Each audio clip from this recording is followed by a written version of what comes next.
Welcome back to Reading Sisters. Today we will be reading The One and Only Ivan, Part 4. So, we left off before we start, I would like to mention that I have done a part 1, 2, 3, 1, 2, and 3 of this video. If you have not watched it, I suggest watching it first. And this is Naomi coming to read to you. So,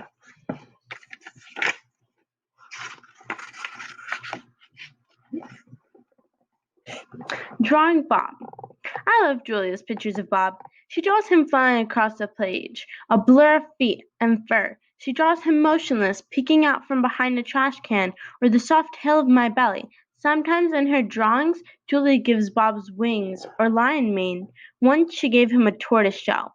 But the best thing she ever gave him wasn't a drawing. Julia gave Bob his name.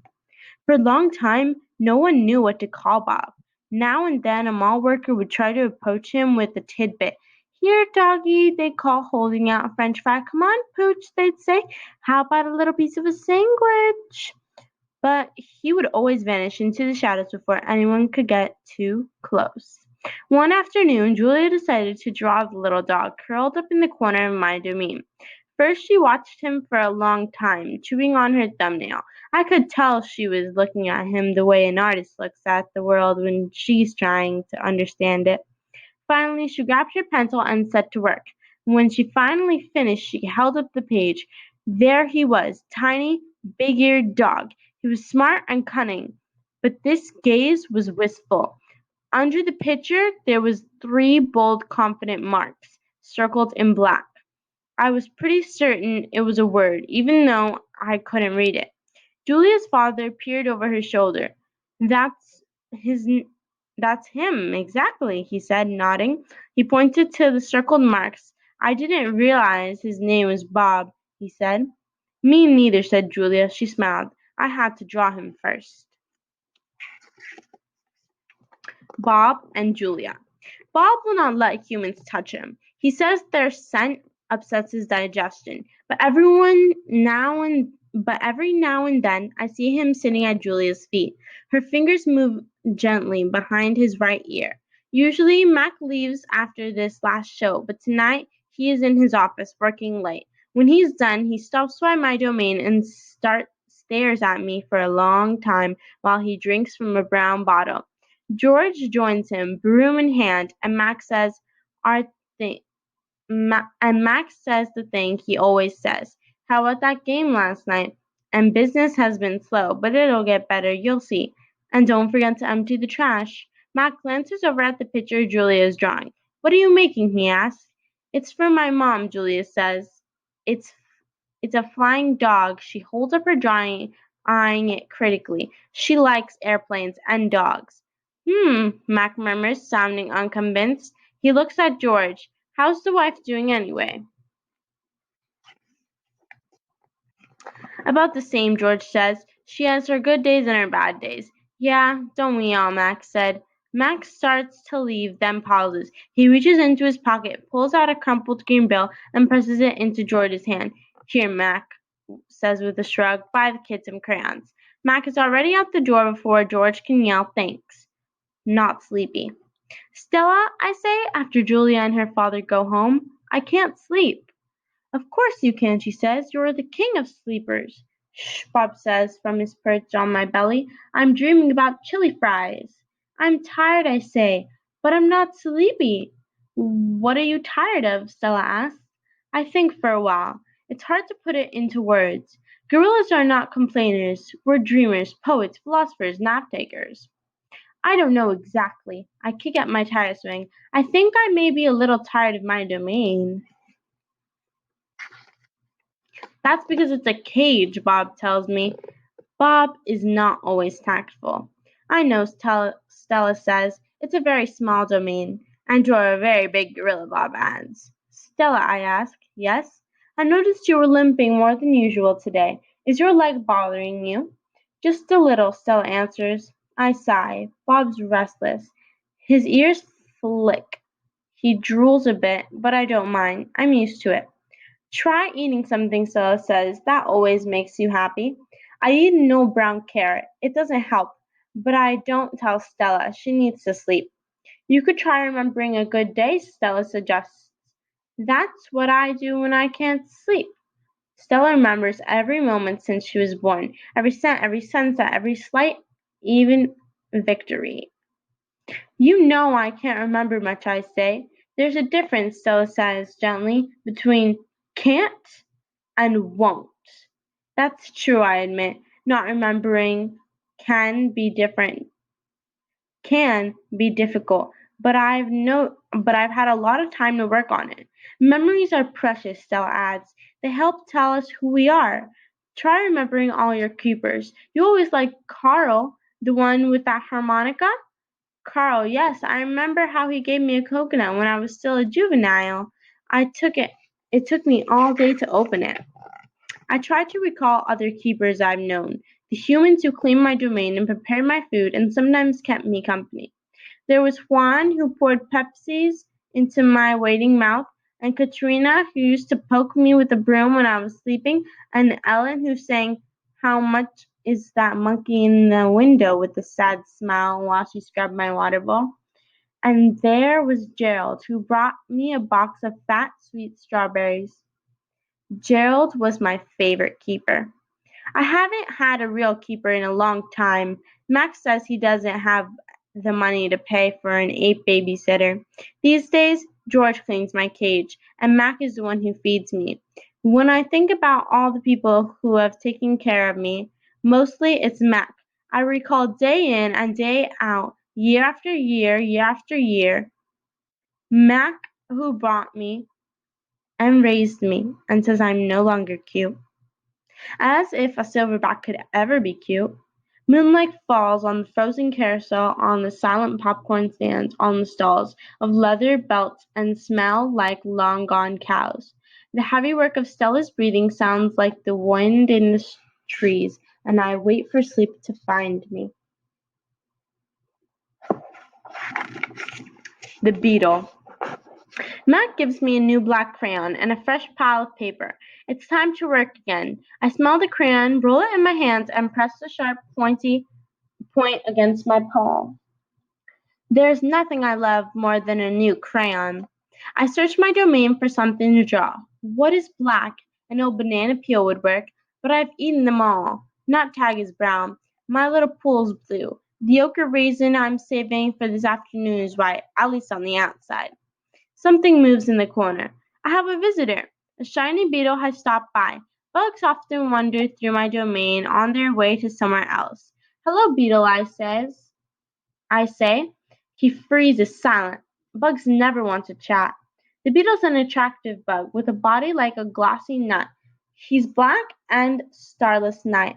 That's it. I'll draw him. It's hard making a picture of something new. I don't get the chance that often, but I try. I look at the beetle who's being kind enough not to move. Then back on my paper, I draw his body, his legs, his little antenna, his sour expression. I'm lucky the beetle stays all day. Usually bugs don't linger when they visit. I'm beginning to wonder if he's feeling all right. Bob, who's been known to munch on bugs from time to time, offers to eat him. I tell Bob that won't be necessary. I'm just finishing my last picture when Mac returns. George and Julia are with him. Mac enters my domain and picks up a drawing. What the heck is this? He asks.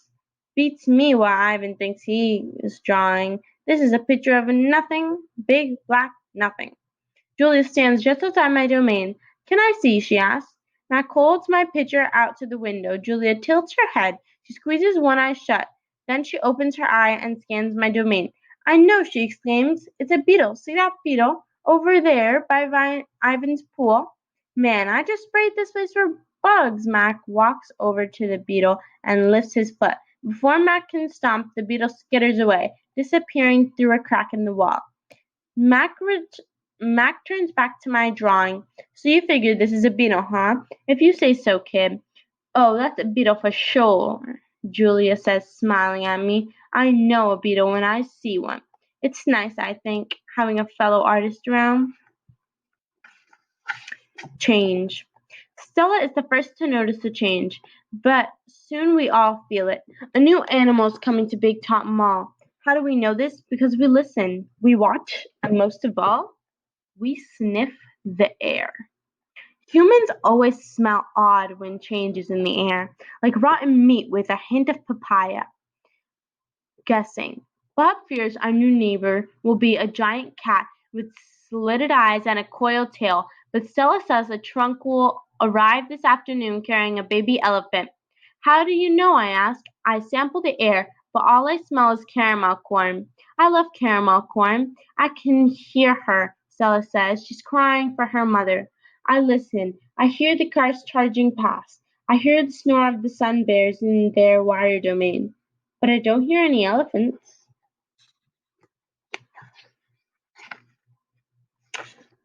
You're just hoping, I say. Stella closes her eyes.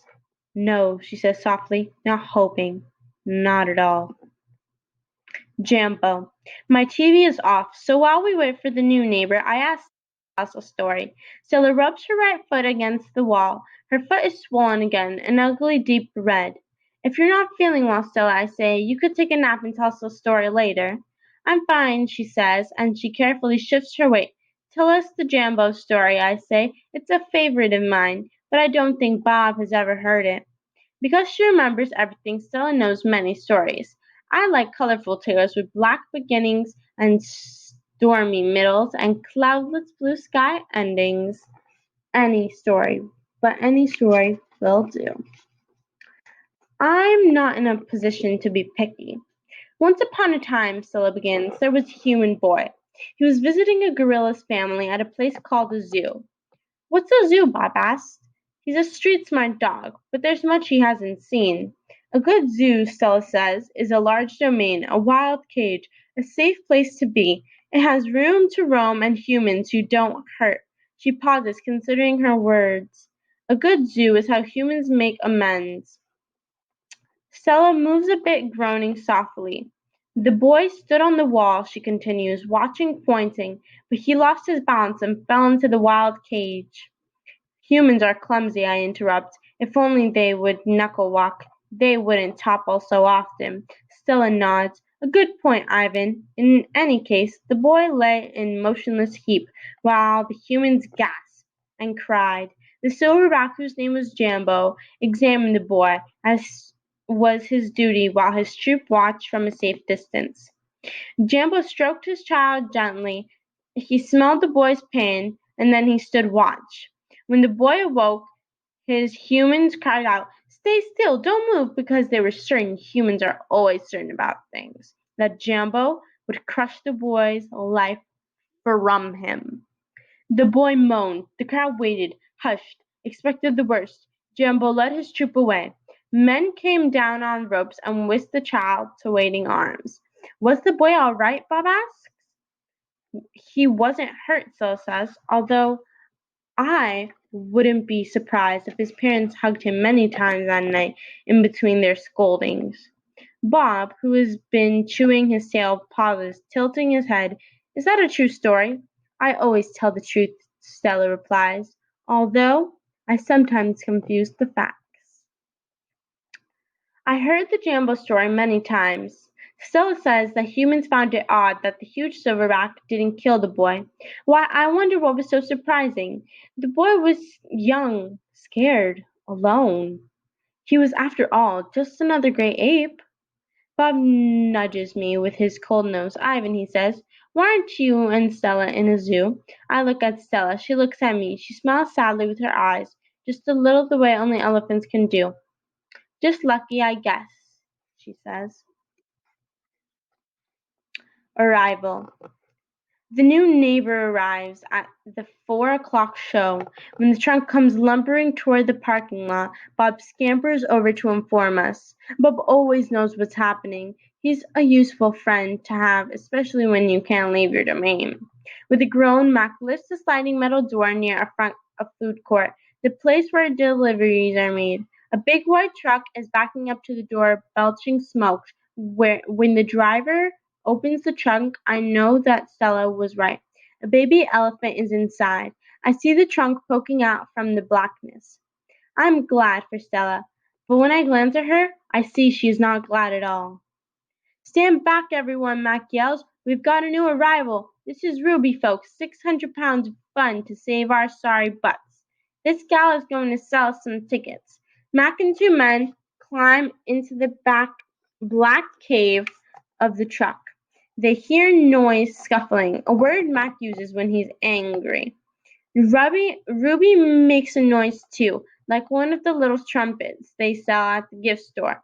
Move, Max says, but still there's no Ruby. Move, he says again. We haven't got all day. Inside the domain, Stella places as much as she's able. 2 steps one way, 2 steps the other. She slaps her trunk again against the rusty metal bars. She grumbles. Stella, I ask, did you hear the baby? Stella mutters something under her breath, a word she uses when she's angry. Relax, Stella, I say. It will be okay. Ivan, Stella says. It will never be okay. And I know enough to stop talking. Stella helps. The men are still yelling. Some of the yelling is at each other, but most of it is at Ruby. We we hear scrambling pounds shifting the side of the truck shutters. I'm starting to like this elephant, Bob whispers. I'm getting the big one, Max says. Maybe she can coax the stupid brat out of that trunk. Mac opens Stella's door. Come on, girl, he urges. He unties the rope attached to the floorbolt. Stella pushes past Mac, nearly knocking him over. She rushes at the best as she can, limping heavily toward the open back door of the trunk. She catches her swollen foot on the edge of the ramp and winces. Blood trickles down. Halfway up the ramp she pauses. The noise in the truck stops. Ruby falls silent. Slowly, Stella makes her way up the rest of the ramp. It groans under her weight, and I can tell how much she is hurting by the awkward way she moves. At the top of the incline she stops. She pokes her trunk into the emptiness. We wait. The tiny gray trunk appears again. Shyly, it reaches out, tasting the air. Stella curls her own trunk around the baby's. They make soft rumbling noises. We wait some more. A hush falls over the entire Big Top Mall. Thud, thud, step, step, pause, step, step, pause. And there she is, so small she can fit underneath Stella with room to spare. Her skin sags, and she always unsteadily as she makes her way down the ramp. Nothing the greatest Not the greatest specimen, Max says, but I got her cheap from the bankrupt circus out west. They had her shipped over from Africa, only she had a mouth before they went bust. He gestures toward Ruby. This is people love babies. Baby elephants, baby gorillas. Heck, give me a baby alligator and I would make a killing. Stella ushers Ruby toward her domain. Mac and the two men follow. At Stella's door, Ruby hesitates.